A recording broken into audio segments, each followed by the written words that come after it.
Je pense que t'as déjà vu ce logo derrière des films très connus comme Midsommar, Moonlight ou La mort du sgeg imposant. Ouais non, personne n'a vu ce film. C'est vrai que c'est une quéquette explosive. Mais depuis 10 piges, A24 est devenue une société de distribution et de production incontournable du cinéma américain qui met en avant la liberté de l'auteur, le cinéma d'horreur pour les gens intelligents et ses produits dérivés en tout genre. Même Seb Lafrite, il a acheté une casquette.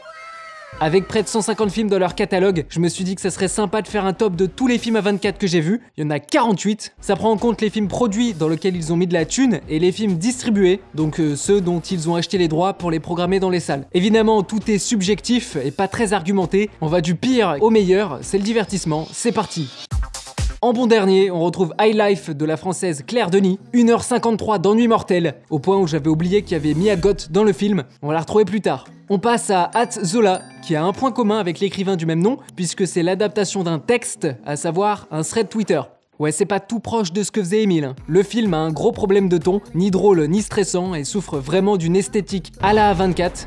Ouais, c'est bien ça le souci. C'était les deux seuls films de cette liste que je trouvais mauvais. Là, on passe au bof avec On the Rocks. Comme tous les films de 2020, il est passé inaperçu. Et comme il est sorti sur Apple TV, il est passé de inaperçu à invisible. Le résultat est assez bof. Spring Breakers a fait du bruit à sa sortie parce que les jeunes avaient été attirés par le casting Disney. Selena Gomez, Vanessa Hudgens, mais juste en dessous de l'affiche, il y avait écrit Harmony Korine. Détail qui a son importance. Voilà le genre de film du gars.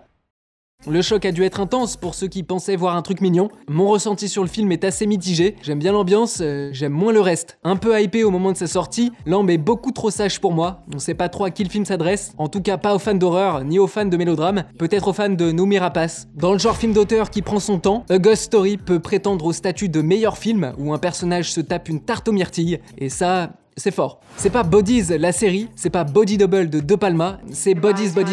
Un film avec des jeunes qui se droguent et des néons, c'est la définition de Spring Breakers, mais c'est mieux parce que c'est un Cluedo. Alex Garland s'est pas fait que des amis avec ce film, surtout du côté des...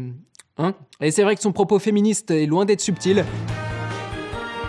Alors que les autres thématiques qui traversent le film sont à l'inverse un peu brouillonnes. Mais il faut dire qu'il sait tenir une caméra et créer une ambiance. J'avais pas pris le train de la hype à la sortie, mais j'ai racheté Aftersun en Blu-ray. Je vous tiens au courant s'il monte plus haut dans le classement. Je n'ai jamais vu The Room, c'est donc en toute logique que je me suis dirigé en salle pour aller voir The Disaster Artist, qui raconte l'histoire du film The Room. Une histoire vraie qui tient sûrement plus la route que le film original. On passe à un film assez récent, c'est The Whale, qui va fort dans le côté je vais te faire chialer, et qui est pas loin d'y arriver. J'ai pas vu The Room, mais j'ai vu Room, l'histoire d'un gosse de 5 ans qui n'est jamais sorti d'une chambre. Les murs sont d'ailleurs représentés sur l'affiche, je viens de capter. Vu le pitch, t'as compris que c'était émouvant, c'est pas le meilleur film room de la liste pour autant. Aucun doute, Waves est un film A24. Déjà, il coche au moins 10 cases du bingo, c'est réalisé par Trey Edward Shultz, il y a Lucas Hedges dedans, c'est un coming of age, c'est sorti après 2012, le format change au cours du film, il y a de la musique électro, c'est sur une famille afro-américaine, il y a probablement plus de 200 fois le F-word, il y a des lens flares, c'est rated R, il y a Alexa Demi, et on pourrait considérer ce plan comme quelqu'un qui prend feu. Tout ça, ça fait pas un grand film, mais je vous ai dit qu'il y avait Alexa Demi dedans, d'où cette position plus haute dans le classement. Encore un film très récent, c'est le Priscilla de Sofia Coppola, que j'ai trouvé très agréable et juste dans son exploration de l'ennui, et je suis très sérieux. Close m'avait beaucoup touché à sa sortie, j'en ai malheureusement pas des souvenirs très précis, si ce n'est des performances d'acteurs adolescents ultra solides. On prend l'avion, on fait le plein de CO2 pour passer de la Belgique à la Floride, avec The Florida Project. Déjà rien que de voir Willem Dafoe, ça fait plaisir. La force du film réside vraiment dans sa capacité à dévoiler le quotidien de gens sans être chiant de fou. J'aurais quand même apprécié un peu plus d'enjeux dramatiques. Elle a fait le film que j'attends le plus de l'année, et également distribué par A24. Mais avant ça, Rose Glass avait cassé Gérardmer avec Sainte Maud. Le film vaut le coup juste pour son plan de fin. Pas sa scène finale, son plan de fin. Vous allez être choqués. Le voilà le meilleur film room de la liste, c'est La Chambre Verte, où on casse la gueule à des nazis de façon bien violente. Si ça donne pas envie. Je picote. Et revoilà aussi Mia Goth, qui pourrait intégrer le bingo à la place d'Alexa Demi. Mais je parlais de Mia Goth, qui est la tête d'affiche d'une trilogie produite par A24, avec X, Pearl et Maxine, qui sortira cette année. Pour moi, Pearl est réussi, mais un peu trop léger dans ce qu'il veut raconter et dans ce qu'il veut tuer. Je picote. On enchaîne encore avec un film de 2024 et c'est Zone of Interest qui prend le pari de suivre le point de vue d'une famille vivant à côté d'Auschwitz et dont le mari est le commandant de ce camp. Le crack Jonathan Glazer parvient à créer un malaise total pendant 1h45 en ne montrant jamais les atrocités qui se passent à quelques mètres d'une maison où tout semble aller. Damien Chazelle en fait encore des cauchemars, c'est Moonlight. C'est quel bâtard qui a écrit ça? Grand gagnant des Oscars en 2017 à la place de La La Land, une belle expérience de cinéma qui est malheureusement moins entrée dans l'histoire que cette erreur historique. Bah ouais. Moonlight. C'est pas très évident. Même année, même genre, c'est le coming of age Lady Bird, réalisé par Greta Gerwig qui fera plus tard Hi Barbie.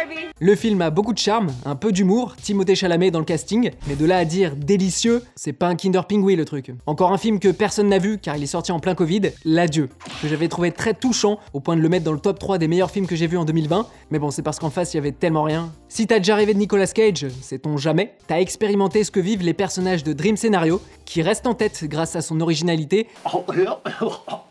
La bonne santé n'a rien à voir avec l'alcool. The Witch a prouvé que le cinéma d'horreur existe encore. Ça se voit que Critic Film n'a pas vu Goodnight Mommy, sorti l'année d'avant. Donc non, il a pas prouvé quoi que ce soit, mais a un peu lancé la vague de l'Elevated Horror, le cinéma d'horreur pour les gens intelligents. Grosso merdo, le cinéma d'horreur qui n'utilise pas les jumpscares. Hello, my baby. Hello, my honey. N'empêche qu'il a mis une petite claque à tout le monde avec son premier film, Robert. Très fort pour créer le malaise avec des éléments un peu surprenants, genre un bouc. Là, comme ça, il fait pas peur, mais revient juste après avoir vu le film. Avant d'avoir droit à un biopic, la vie d'Amy Winehouse a été portée sur grand écran dans le documentaire d'Asif Kapadia, et je pense que c'était suffisant. J'étais méga déçu au moment de sa sortie, donc logiquement je l'ai acheté en Blu-ray, et quelle fut ma surprise en rematant X. J'ai bien plus apprécié cet hommage à Massacre à la tronçonneuse, au montage malin et au cri splendide de Jenna Ortega. S'il y a bien un réal associé à la marque A24, c'est Ari Aster qui a réussi à faire le meilleur spot de sensibilisation sur les accidents de voiture avec Hérédité. Un film qui s'accroche aussi pour remporter le bingo et qui a peut-être 1 heure de trop. J'abuse un peu, mais comme Harry avec son rythme un peu trop lent, ça reste du haut niveau. On passe à It Comes at Night, mais c'est quoi ce hit que le chien mate en pleine nuit ?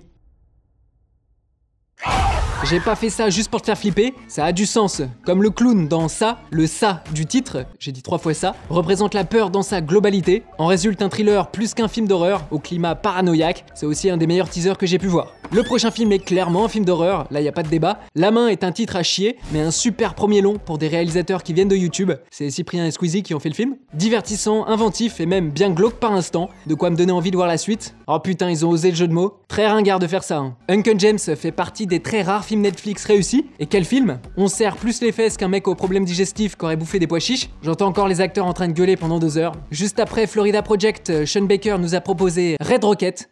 Roquette! Caquette!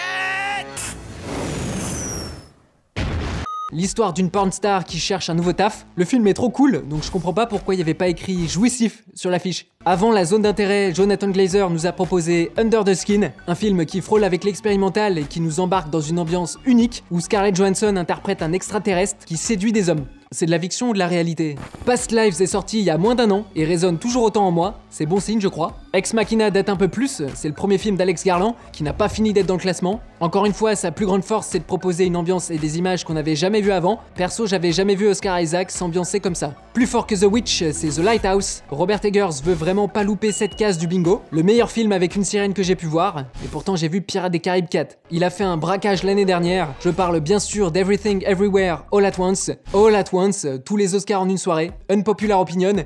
J'ai beaucoup aimé. Plus sérieusement, gros travail d'écriture et surtout de montage. Heureusement que le film a été monté sur Premiere et pas sur CapCut. Denis Villeneuve, c'est ça et ça, mais on oublie injustement Ennemi, sorti en 2014. Un des premiers films mindfuck que j'ai vu, et c'est peut-être pour ça qu'il m'a autant marqué. Ah oui, et puis il y a ça aussi. On rentre dans le top 10 avec l'un des films les plus connus d'A24, Midsommar, et plus précisément la version longue, que je trouve encore meilleure. À l'image de son teaser qui avait des bandes blanches plutôt que noires, le film est raciste. Attends quoi? Non, le film parvient à créer une atmosphère inquiétante, toujours en pleine journée, sans oublier de développer son personnage principal jusqu'à une séquence finale attendue, mais capitale. Bon, c'était pour la rime. Encore un film de 2024, c'est celui sur le catch. The Iron Claw a réveillé une passion que j'avais enfant, et m'a surtout bouleversé, parce que je connaissais pas du tout l'histoire qu'il présentait. C'est inspiré d'une histoire vraie, et j'aurais préféré ne pas en savoir plus sur cette histoire. Eh, 2024, c'est l'année d'A24 ou quoi? Civil War est pour l'instant au top 1 de mon classement de l'année, et ce grâce à 3 choses.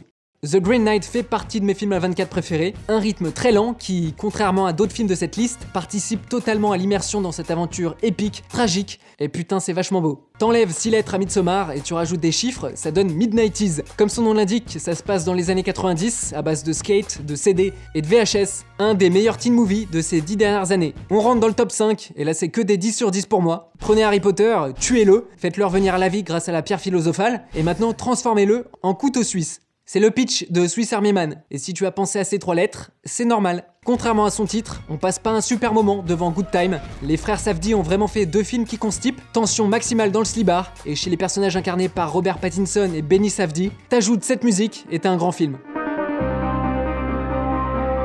Sur la première marche du podium, c'est Under the Silver Lake. Pour le coup, j'avais remarqué direct qu'on voyait la tête d'Andrew Garfield sur l'affiche. On voit aussi le mot sexe dans les cheveux de la fille, la tête d'un pirate dans les bulles et un palmier sur la droite. Le niveau de cette blague est inversement proportionnel au niveau du film. En top 2, c'est le film que j'ai préféré l'année dernière. Ça peut pas être Arthur Malédiction, parce qu'il date de 2022, que c'est pas un film à 24, et que c'est surtout un film de merde. Non, je parle de Boys of Red, le meilleur film pour les anxieux, ou plutôt le pire. En tout cas, à 3 heures de ce que j'avais envie de voir au cinéma, des araignées super dangereuses, une meuf qui boit de la peinture bleue, et de l'animation pas générée par IA. On termine avec une petite tricherie, parce que c'est pas une production à 24, il a simplement été distribué par eux aux États-Unis, parce que c'est un film français. Je parle de Climax. Comme Boys of Red, il fait partie de mes films préférés, une véritable expérience qui m'a marqué à jamais. J'ai plus jamais bu de sangria après ça.